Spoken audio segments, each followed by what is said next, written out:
ሰላም የከኖርኩት ቤተሰቦች እንዴት ናችሁ? ዛሬ ለየት ባለ ፕሮግራም መጥተናል። ዛሬ የምንጀምረው አስታራቂ የተሰኘው ፕሮግራማችንን እንደምትወዱት አልጠራጠርም። ቪዲዮ ከመጀመራችን በፊት ሰብስክራይብ እና ላይክ ማድረግ እንዳትረሱ።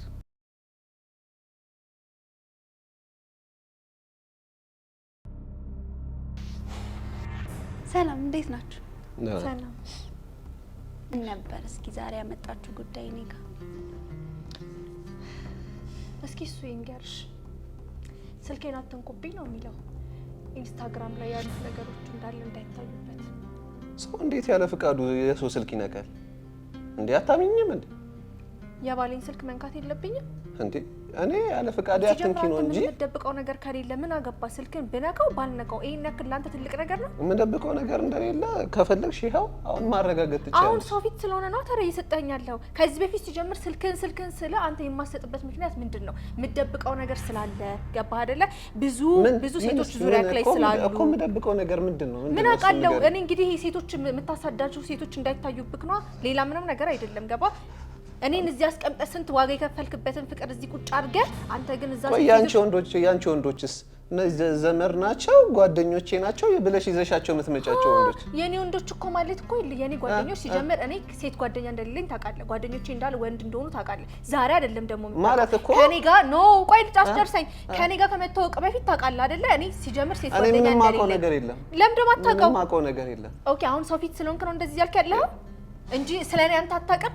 ስለኔ ሲጀምር ካንተ በላይ ስለኔ ማን ያውቃል? ሲጀምር ነው ግን አሁን ከነሱ ጋር ያለሽ ግንኙነት ሰው ፊት እንደዚህ የምትከራከረው ጉድክ እንዲወጣል ፈልገህ ነው? ጉድን ልዘርግፍልህ? ቆይ አሁን እዚህ ጋር የመጣ ነው እንስማማ አይደለ? ስለዚህ እስኪ አንድ በአንድ ነገር መጀመሪያ እንዴት እንደተዋወቃችሁ እንጀምር። አንድ ጓደኛዬ ነው ያስተዋወቀን። የመጀመሪያ ቀን እንዳዩዋት ወድጃት ነበር። ከዛ ስልኳን ተቀበልኩት። ከዛ ደወልኩላት፣ አወራን ምናምን። ከዛ ተገናኘን በአካል። ከዛ በቃ እንደዚህ ነው የተጀመረው ጓደኝነታችን። አየሽ እኔን ራሱ እንዴት አድርጎ እንዳገኘኝ ነው አስረስቶታል። የሚገርምሽ ነገር ማለት ነው እኔን ያገኘኝ እንደዚህ በቀላሉ አይደለም። ስንት ዋጋ ከፍሎ ስንት አንተ እንደዚህ ቀለል አድርገህ ነው ስለኔ እያወራክ ያለው። እኔ ምንም እንደዚህ ያረኩት ነገር ትዝ አይለኝም። ስንት ዋጋ ከፍሎ ይኸውልሽ ልንገርሽ፣ ቤቴ ተመላልሶ ስንት ከቤተሰብ ጋር ጣልቶ ስንት ነገር እኔ ጀምር አልፈለኩትም ነበር። ገባሽ? በስንት ልመና ነው እጁ ያስገባኝ። አሁን ግን ይኸውልሽ እንደዚህ አብሬው ስለሆንኩኝ እሱ እንደሆንኩ ስላወቀ እንደዚህ ቀለል አድርጎ ነው ስለኔ የሚያወራው። ለምን መሰልሽ? ስንት ሴቶች አሉ ከዙሪያው ላይ የሚከተሉ ሴቶች። ሰምቻለሁ፣ እስካሁን ሰምቻችኋለሁ። እስኪ አሁን ላይ የብቻችሁ ላወራችሁ ስለምፈልግ የብዙዎቻችን ችግር እኛ እናጠፋን ብለን ማሰባችን ነው። እኔ ምንድን ነው የተቸገርከው? ምን ያልተቸገርኩት ነገር አለ? ሁሉም ነገር እኮ ችግር ነው። ችግሬን ብትሰሚ አንቺ ራሱ ተፈርጂልኝ ነበር። እስኪ አንድ በአንድ ችግሮቹን ንገረኝ። ትልቁ ችግር ይሄ ጓደኞቼ ብላ የምታመጣቸው የምታበዛቸው ወንዶች ናቸው። የእነሱን አላማ እኮ አውቃለሁ፣ ግን እሷ ለምን ሽንጧን ገትራ እንደምትከራከርላቸው እንኳን አላውቅም። ተረጋጋሽ። ሌላው ደግሞ በጣም ግትር ናት። እኔ ከሴት ጋር ያለው ሳይሆን ከወንድ ጋር ያለው ነው ይመስለኝ። አውቃለሁ እኮ ወንድና ሴት እኩል ናቸው፣ ግን በቃ እሷ እርዳታ መጠየቅ በቃ ለእሷ ሞት ነው። እኔ ቆይ ባሉ አይደለሁም እንዴ? እኔን ካልተረዳች እንዴት ነው የምናደርገው? ለኔ ካልተሸነፈች እንዴት ነው የምንዘልቀው? አላውቅም። በቃ ዝም ብላ ነው የምትከራከረኝ። እኔ ደግሞ ስትጨቃጨቀኝ በቃ እኔ እንዴት እንደምንዘልቅ ራሱ አላውቅም። ስራ መስራት እንኳን አልቻልኩም። የእሷስ ይለያል። ሄኔ ምን እንደሆነ ታውቃለህ? እኛ ሴቶች አንዳንድ ጊዜ ለምንወደው ነገር በጣም ነው የምንጨቃጨቀው። እናንተ ጋር ሲደርስ በእርግጥ ጭቅጭቅ ሊመስል ይችላል። እንደምትወድ ግን አንደኛው ማሳያ እሱ ነው። ነገሮች እንዲስተካከሉ ካላት ጉጉት ካንተ ጋር መኖር በጣም ትፈልጋለች። ለዛ ነው አብዝታ እዛ ነገር ላይ ደጋግማ የምታወራውና አንተ ጋር ሲደርስ ጭቅጭቅ የሚመስል እንጂ ጭቅጭቅ አይደለም። እዛ ነገር ላይ ትኩረት ካልሰጠች ጭቅጭቋን ታቆማለች። ያኔ ነው መፍራት ያለባት። አትወድህም ማለት ነው። ሴት ልጅ በጨቃጨቃ ከሆነች በጣም አደጋ ውስጥ ነክ። ይሄም ችግር ብላ አወራችልሽ? ቆይ ሁልጊዜ ስንገናኝ እኔ አይደለሁ እንዴ ገንዘብ የማወጣው? ለመዝናናት ከከተማ ስንወጣ ውድ ነገር ምገዛላት እኔ አይደለሁ እንዴ? አይ ሄኒ በጣም ተሳስተሃል። ሴት ልጅ ሚስት ለመሆን ሬዲ ስትሆን የሚብለጨልጭ ነገር አታይም። ምናልባት አንተ ጥሩ ነገር እያረክ ሊሆን ይችላል። በእርግጥ ነው አንፈልግም ማለት አይደለም፣ ያስፈልጋል። ግን ደግሞ እንደዛም ቢሆን ፊውቸራችሁ ምን አይነት ነገር ነው ሆልድ ያደረገው የሚለውን ደግሞ ማየት ትፈልጋለች። ምን ላይ ነው ኢንቨስት የምታደርገው? ምክንያቱም ሁሌ ፋንሲ ሬስቶራንት ሄዳችሁ መብላታችሁ፣ ውድ ስጦታ መስጠት ጥሩ ሆኖ ሳለ ግን ደግሞ ሲበዛ ፊውቸር ላይ ምንድነው ምንም ያመጣው ነገር የለም። እሷ ደግሞ አንተን ለማግባት ስትዘጋጅ የእናት የአባቷን ቤት ጥላ ወደ አንተ ቤት አይደለም የምትመጣ። ስለዚህ ምን አዘጋጅተሃል? ፊውቸር ላይ ለመኖር አብሮ ለመኖር የሚያመች ምን ይዛሃል? እሱን ነው የምታየው እንጂማ ሁል ጊዜ በቃ ስጦታ ግዛልኝ የምትል ከሆነ እሷ ሚስት አትሆንም። ስለዚህ የሳሪም ትልቁ ችግር ምንድነው ለምንድነው ኢንቨስት የማያደርገው ፊውቸራችን ላይ የሚል ነው እንጂ ብር ማባከንህ እንዳለ ሆኖ ማለት ነው። ማትሰራ ቢሆን ብር ማታገኝ ቢሆን እሺ፣ ግን እየሰራህ ነው፣ እየለፋህ ነው፣ ብር እያገኘህ ነው። ስለዚህ ፊውቸራችሁ ላይ ኢንቨስት የማታደርገው ከሆነ ለሷ ቫልዩ እንደማትሰጣት ነው ሊሰማት የሚችለው። አዎ በእርግጥ ከ2 አመት በኋላ እንጋባለን ብለን አስበን ስለነበረ የቤት የመግዛት እቅድ ነበረ። በክራይ ቤትም ቢሆን እንጋባለን ወይ ሲጀመር ቤት የመግዛት አቅም እያላችሁ ለምንድን ነው የኪራይ ቤት ለመኖር የምትመርጠው? እንደምታውቂው አይደል ሁሉም ነገር እኮ ውድ ነው። የኑሮ ውድነቱን ታውቂው የለ? ለሄኔ አሉኝ የምትላቸው ጓደኞች ሁሉ አይሰነብቱም። ብር የምታበድራቸው አብረው ከሚያጨበጭቡ የምትጋብዛቸው አብረው የሚበሉ ሰዎች ሁሉ አብረው አይቀጥሉ። ሚስትህ ነች። ስለዚህ እሷና እግዚአብሔር ብቻ ናቸው ካንተ ጋር የሚሆኑት። ነገ ላይ የሆነ ችግር ቢመጣ እንኳን ምንድነው ብሎ የሚጠይቅ ጓደኛ አይኖርህም። ሁልጊዜ አብረህ የምትሆነው ሚስትህ ናት። ስለዚህ ቅድሚያ መስጠት ካለብህ ደግሞ ለሷ ነው ቅድሚያ መስጠት ያለብህ። ባይዘው ቤት መግዛት ያን ያክል ውድ አይደለም። እንደውም አንድ ጓደኛ አለችኝ፣ ቢሮአቸው እዚሁ ጎረቤት ነው። ምናልባት ማየት የምትፈልግ ከሆነ እስኪ ላሳይክ። በእርግጥ ይሄ ከምንነጋገረው ርዕስ ውጪ ነው። ቢሆንም ግን እናንተ ጥሩ ደረጃ ላይ ደርሳችሁ ማየት እፈልጋለሁ።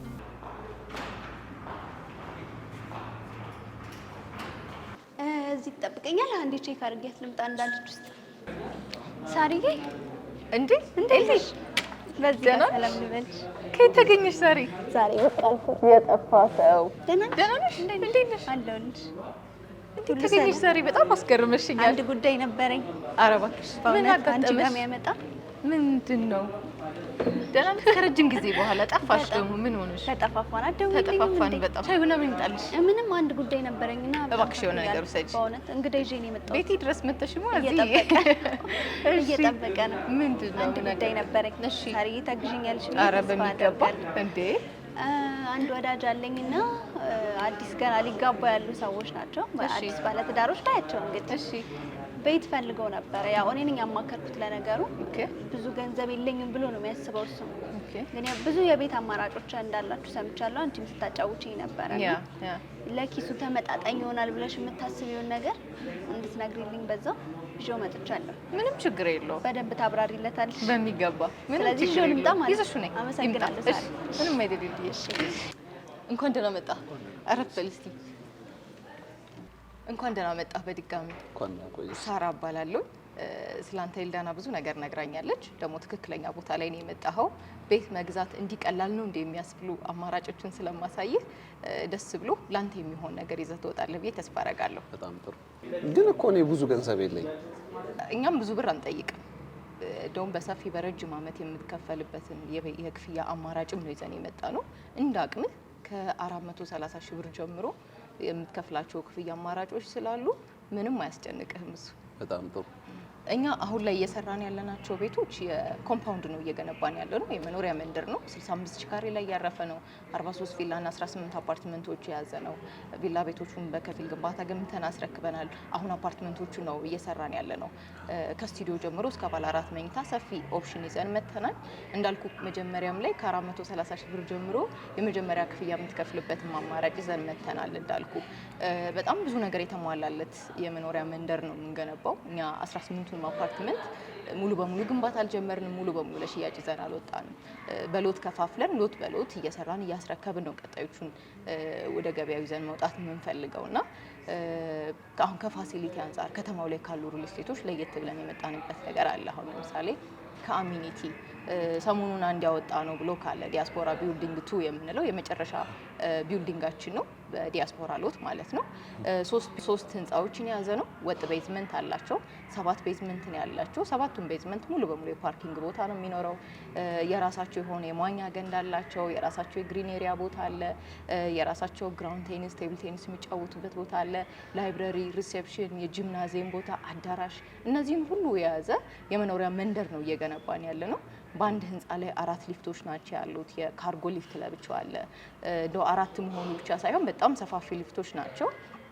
በአንድ ጊዜ ከ28 ሰው በላይ ሊይዝ የሚችል የካርጎ ሊፍቱም ተገጣጣሚ አልጋ፣ ሶፋ፣ ስትሬቸር ቢያስፈልግ ሊይዝ የሚችል በቂ ስፔስ ያላቸው ሊፍቶች ነው። ዘመናዊ ሊፍቶች እየገጠምን እየሰራን ያለ ነው።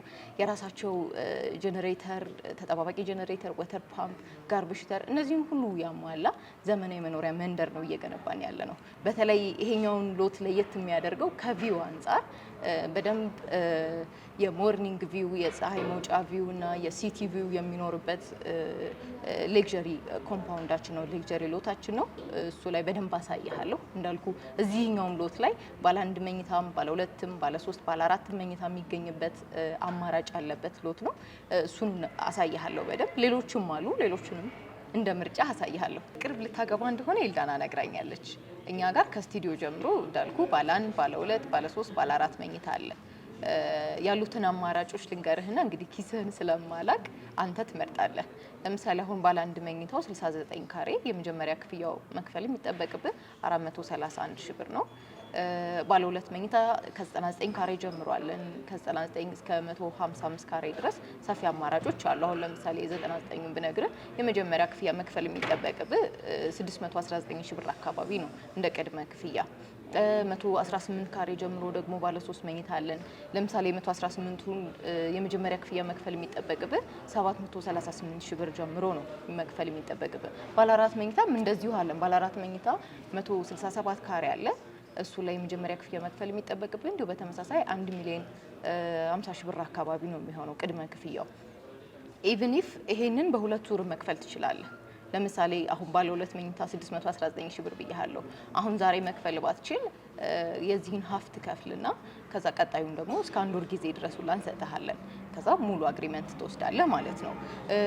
እንዳልኩ ያንተን ኪስ አላቅም፣ የትኛው ልትመርጥ እንደምትችል አላቅም። ቀሪዎቹ ግን የሚኖሩት የክፍያ መንገዶች ሰፊ የክፍያ አማራጮች አሉ። ለምሳሌ እኛ የባንክ አማራጮች እናመቻችልሃለን። ከተጋባህም በኋላ እየኖራችሁ በየወሩ የምትከፍሉበትን ኦፕሽን አለን። ቤቱን ከተረከባችሁ በኋላ እየኖራችሁበት 60%ቱን እስከ 20 ዓመት ድረስ በየወሩ የምትከፍሉበት ኦፕሽን አለ። ወይም ደግሞ እኛ ባንክ አንፈልግም የምትሉ ከሆነ ደግሞ በ9 ዙር በ2 ዓመት ተኩል ወይ በ3 ዓመት ተኩል በ9 ዙር ከፍላችሁ ቤቱን የምትረከቡበት መንገድ አለ። የባንክ ኦፕሽኑን መጠቀም የምትፈልጉ ከሆነ ደግሞ 40%ቱን ብቻ ነው መክፈል የሚጠበቅባችሁ። አሁን የመጀመሪያ ክፍያ ከፍለሃል።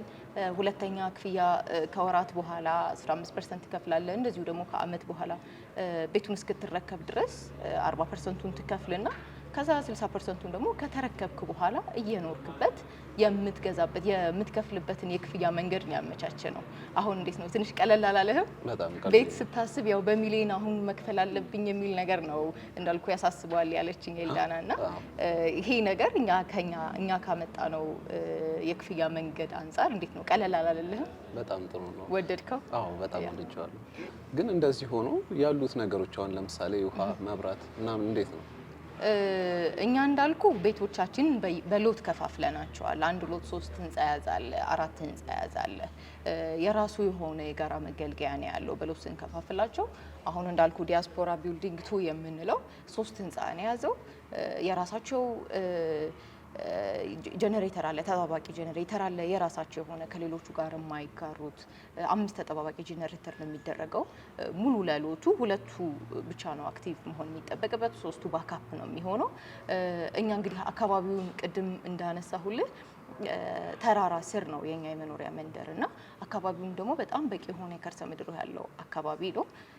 እኛም የከርሰ ምድር ቁፋሮ አድርገን ኦልሬዲ አውጥተናል። በቂና ከበቂ በላይ የሆነ የከርሰ ምድር ውሃ አለ አካባቢው ላይ። በእያንዳንዱ ሎት ደግሞ ይሄን የከርሰ ምድር ውሃ ማጣሪያ ገጥመናል። የማይቋረጥ ረጅም ዓመት ልትጠቀሙት የምትችሉ በቂ የሆነ የከርሰ ምድር ውሃ አቅርቦት ነው ያለን። የመብራቱም ችግር እንደዛው ቅድም እንደነገርኩ በአንድ ህንፃ ላይ 4 ሊፍቶች ናቸው ያሉን። ሪቻርጀብል የሆነ ሊፍት ነው። መብራት ተቋረጠ፣ መብራት ጠፋ የሚባል ስጋት አይኖርም። ዴምሲ ጋር ስትመጣ ማለት ነው።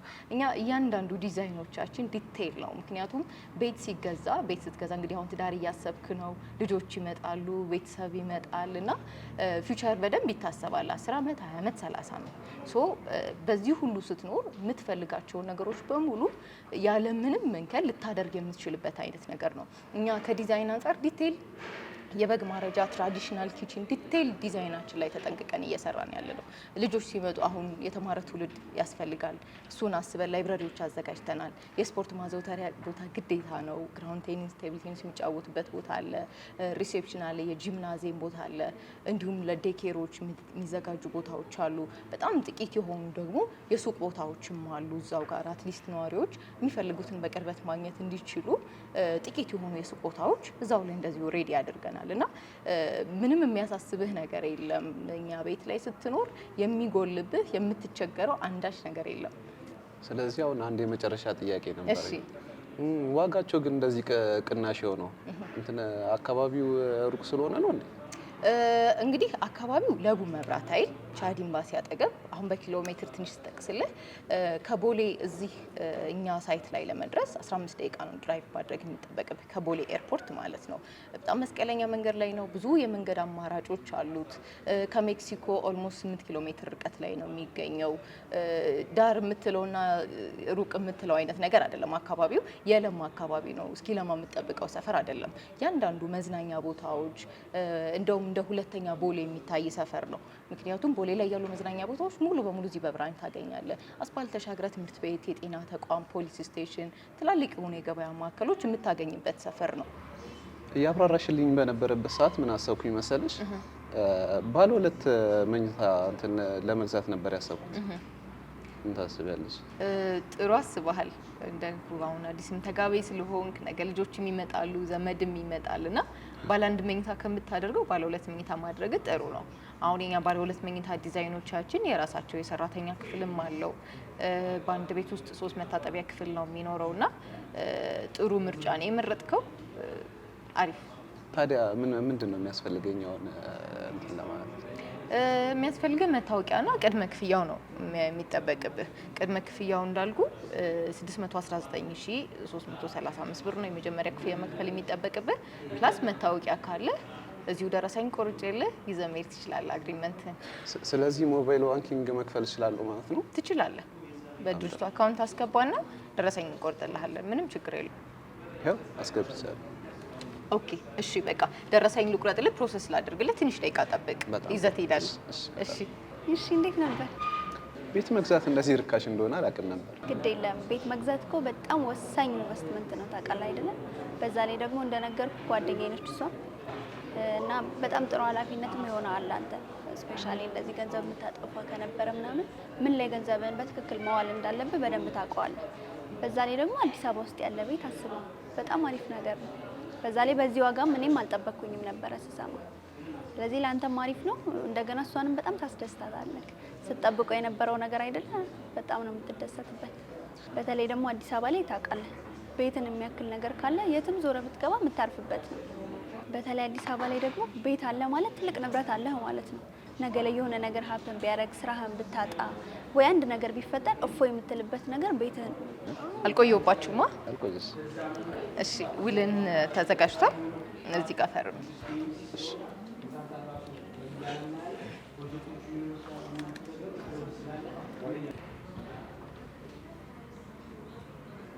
ሄኒ እንግዲህ እንኳን ደስ ያለ ባለ 2 መኝታ የቤት ባለቤት ሆነሃል። በጣም ደስ ብሎኛል። እንኳን ደስ ያለ። እሺ ኤልዲ፣ ያንቺን በጣም አመሰግናለሁ። እሺ እንግዲህ ተመልካቾቻችን፣ እኛም ቅድም ስንጠይቅ ሰምታችኋል ብዬ አስባለሁኝ በደንብ።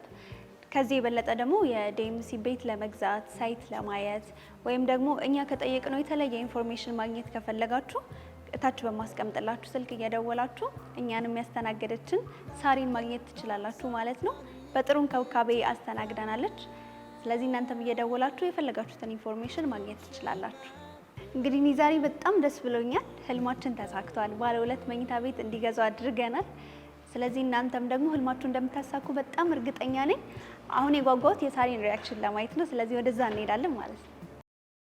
እሺ ሳሪ፣ ምንድን ነው የተቸገርሽው? ኤልዱ እኔ የትኛው እንደምነግርሽ አላውቅም፣ ግን ከሆነ ጊዜ በኋላ እሱ ሙሉ ለሙሉ ተቀይሮብኛል። በጣም ዋጋ የከፈልኩበት ፍቅር ነው። ቤተሰቦቼም ብዙ ነገሬን ያስተወኝ ፍቅር ነበረ፣ ግን ከሆነ ጊዜ በኋላ በቃ ብዙ ነገሩ ተቀይሮብኛል። ገንዘብ አይቆጥብም፣ እንደምታየው ምንም አይነት ንብረት የለንም። ረዥም ጊዜያችን ነው በፍቅር ይሰራል ከሰው በላይ ነው የሚያገኘው፣ ግን የት እንደሚያስገባው ብሩን አላውቅም። ምንም አይነት ንብረት እጃችን ላይ የለም። ወደ ትዳር እንኳን ለመሄድ ብናስብ ቤት የለን፣ መኪና የለን፣ ምንም አይነት ነገር የለንም። ግን የት እንደሚያደርሰው ብሩን አላውቅም። ከበስተጀርባ ምን እንዳለ ራሱ አንዳንዴ ግራ ይገባኛል። በጣም ይከብዳል። እኔ የትኛውን ራሱ እንደምነግርሽ በጣም ብዙ ሰው አበድረኝ ይለዋል እየመጣ ሞኝ ስለሆነ ስለሚያውቁ ለሁሉም ነው የሚሰጠው። ግን ከአንዳቸውም ግን ያበደረውን ብድር ግን ተቀብሎ አያውቅም። በቃ የትኛውን ልንገርሽ ማለት በዚህ ሰዓት ለትዳር ነበር እኔ እና እሱ መብቃት የነበረብን። አይደለም ለትዳር ልንበቃ አብረን ለመሆኑ እንኳን አቅቶናል። ቤት የለ፣ መኪና የለ፣ ምን የለ፣ ምንም አይነት ንብረት እጁ ላይ የለ፣ ገንዘብ የለው፣ ግን ከሰው በላይ ነው የሚያገኘው እና እኔ በጣም ከብዶኛል። በጣም አሁን በቃ ዝም ብዬ ሳስበው ራሱ አይደለም የሚወደኝ አይደለም የበፊቱ እሱ ሌላ ሰው ሆኖብኛል። ምንም የሚወደኝ ራሱ እየመሰለኝ አይደለም። በደንብ አንደርስታንድ አድርጌሻለሁ። ስታወሪኝ ያለውን ነገር ለመረዳት ሞክሬያለሁ። ግን አንዳንዴ በሪሌሽንሺፕ ውስጥ ሁልጊዜ እንደ መጀመሪያው አይሆንም፣ ወይም እንደ መጀመሪያው አይነት ፍቅር ሁልጊዜ ይቀጥላል ማለት አይደለም። መዋደዳችን እንዳለ ሆኖ በደንብ እየተለማመድን ስንመጣ ደግሞ ትክክለኛ ማንነታችን ስለሚወጣ ስቲል ፍቅር አለ ውስጣችን። ግን ደግሞ አንደርስታንድ የምናደርጋቸውም ነገሮች አሉ፣ ሁሌ ሃኒሙን ፌዝ ላይ ስለማንሆን ማለት ነው። ሌላው ደግሞ ስለ ገንዘብ ያወራሽኝ ነገር፣ እኛ ሴቶች ነን፣ በጣም ጥበበኞች ነን እና እሱን እንዴት አድርገሽ ሼፕ ማድረግ እንዳለብሽ የምታውቂው ደግሞ አንቺ ነሽ። ምናልባት ገንዘቡን ሲያባክን ምን አይነት ቦታ ላይ መዋል እንዳለበት የምታውቂው አንቺ ነሽ። ስለዚህ አንዳንድ ወንዶች እንደዚህ አይነት ነገር ላይ እርዳታ ከኛ ይፈልጋሉ ማለት ነው። ሌላ ደግሞ አንድ ትንሽ የጥበብ ትሆንሻለች ብዬ የማስበውን ነገር ልንገርሽ። ወንዶች ብዙ ጊዜ ለሚያደርጉት ነገር አፕሪሺየት መደረግ ይፈልጋሉ። ትንሽም የሚያሳይሽን ኤፈርት ቢሆን ቴንኪዩ ማለት፣ ልክ ደግሞ ጥሩ ነገር እንዳደረገ መናገር መቻል ራሱ እሱን ሌላው ነገር እንዲያደርግ ትገፋፊዋለሽ። ስለዚህ ሞር ደግሞ አፕሪሺየት ማድረግ ብትቺ አንቺ ነገሮችን ሊያስተካክል ይችላል። እንደ ሴት የምንሳሳተው ነገርኛ አንዳንዴ ጭቅጭቅ ብለን የምናስባቸው ነገሮች ለኛ እኮ ጭቅጭቅ አይደሉም። የፍቅርሽን ነው የምታወሪለት፣ እንዲያስተካክል ነው የምታወሪለት። ግን እነሱ ጋር ሲደርስ ጭቅጭቅ ይሆናል። እነዚህ ነገሮች አንደርስታንድ ላይ ያደርጉሽ ይችላሉ። ስለዚህ ሁልጊዜ መጀመሪያ ማስቀደም ያለብሽ አፕሪሺየት ማድረግ ነው። ቴንኪዩ ማለትን መለማመድ መቻል አለብሽ። ሌላው ደግሞ እኛ ሴቶች ቦይፍሬንዶቻችን አይደሉ ጓደኞቻችን፣ ያው ታውቂያለሽ፣ ወንድ ጓደኛ ማለት ኖርማል ሊሆን ይችላል። ለኛ ምንም ላናስብ እንችላለን፣ እኛ ጋር ምንም አይነት ስሜት ላይኖር ይችላል። ግን እነሱ የሚያዩት ያ ወንድ ስለኛ ምን ያስባል የሚለውን ነገር ነው የሚያዩት። ከኛ ርቀው ነገሮችን ማሰብ ይችላሉና እሱ ነገር ላይ ትንሽ ብትጠነቀቂ ጥሩ ነው ብዬ አስባለሁ። ምክንያቱም ወንድ ጓደኛ የሚያስፈልግሽ ከሆነ ቦይፍሬንድ ሻለልሽ፣ የራስሽ ጓደኛ ብዙ ነገርሽን ገልጠሽ የምታሳዩ ሰው ጓደኛሽ መሆን ይችላል። ስለዚህ ከወንዶች ይልቅ እንደው ሞር ሴቶች ጋር ፎከስ ብታደርጊ ጥሩ ነው። አይ ሴቶችም አይሆኑኝም እያልሽ ነበር ቅድምና፣ እንደሱም ካልሽ ደግሞ ቢቀር ከሱ የሚበልጥ ነገር አለ ብዬ አላስብም። ሳሪ ሳያምንሽ ቀርቶ አይደለም ባይታወይ፣ ግን ደግሞ ሌሎች ወንዶች እንዴት እንደሚያስቡ ያውቃል። ወንድ አይደል? ሌሎቹ ምን አይነት ስሜት እንደሚኖራቸው ላንቺ ይገምታል። ለዛ ነው እንጂ ከእምነት የተነሳ አይመስለኝም፣ ደግሞም አይደለም። እኛ ሴቶች አይደለን እርስ በርስ ብዙ የምናውቃቸው ነገሮች ይኖራሉ። ወንዶችም ሲሆኑ ደግሞ ልክ እንደዛው እኛ ማናያቸውን ነገሮች እነሱ ቀድመው ማየት ይችላሉ። ሰው ለሰው ይቅርታ የሚያደርገው የፍቅሩን ያህል ያሉትንም ነገሮች ሰምቻለሁ። አሁን ደግሞ ለይቅርታና ለፍቅር ነው አይደል እዚህ ያለ ነው። ስለዚህ እስቲ አንቺም ስለሱ አንተም ስለሱ ያለህን ፍቅር እስኪ ንገሩ። ምንም ቢያስከፋኝ ከሱ ጋር ሲሆን ሰላም ይሰማኛል። በቃ ከበፊት ጀምሮ የሆነ አብረን ያደገን ምናምን ነው የሚመስለኝና ብቻ በጣም ነው የምወደው። ሁሉ ነገሩ ነው ደስ የሚለኝ። ለእኔ ከልቧ ሰው ናት። እንደሷ የሚረዳኝ የለም። እሷ ጋር ሰውን እረጋጋለሁ። የልቤ ሰው ናት። አምላኬ ነው እሷን የሰጠኝ። በእሷ መቼም ተስፋ አልቆርጥም። የኔ ቆንጆ እወድሻለሁ። እኔም እወድሃለሁ። እንዳጠፋው እኮ አውቃለሁ። እኔም አጥፍቻለሁ የኔ አባት። አንቺ ስጦታዬ ነሽ። አሁን ትዛልክ እንዴ? ጀምራት ደግሞ ስቀልድ እኮ ነው። እንደውም አንድ ሰርፕራይዝ አለ። እውነት ግን? የምን ሰርፕራይዝ? እስኪ ምንድን ነው? ያው ይሄን ሁሉ ጊዜ ስንጨቃጨቅበት የነበረው ነገር ነው። ቤት? አዎ። የማ ቤት? የኛ ነው። እውነትህን ነው? አዎ። እስኪ ስሙ የት አለ? እኔ እኮ አላምንም። የምር ነው? አዎ እውነቴን ነው። እንዴ ያይሻል? የኛ ቤት? አዎ።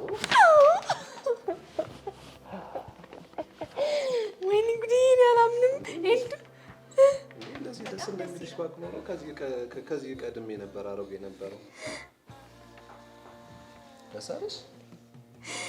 ወይኔ ጉዴ! የቤት ባለቤት